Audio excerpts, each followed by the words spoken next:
from a sales invoice to the balance sheet. How are transactions recorded in the accounting system? I'm Thomas Harwood and welcome to the Accounting Student, where we create free and short videos so that you can learn about accounting. Today's video is looking at how are the transactions recorded in the accounting system.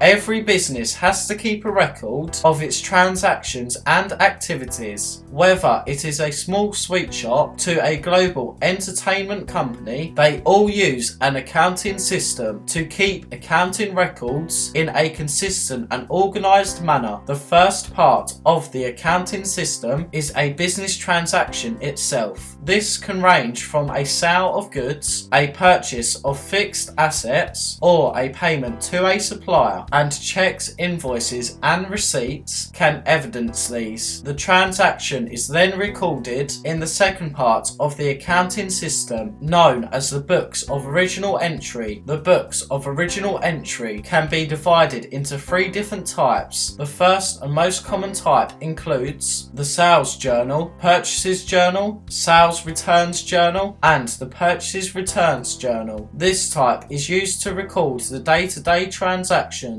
of an entity, and particularly credit transactions. The second type is the cashbook. This type is also very common and is also used to record the day-to-day transactions of an entity, and more specifically cash transactions. The third and final type is the journal itself. This is not used as much when compared to the other two types and is used to record special transactions at the end of an accounting period. Let's go back to the accounting system, where the third part is posting the transaction to the ledger accounts. A ledger will gather the transactions according to its type as well as on the accounts they affect. The ledger accounts can also be divided into three different types, which includes the sales ledger, the purchases ledger, and the general ledger. One type is a general ledger that acts as a collection of all the income, expense and balance sheet accounts.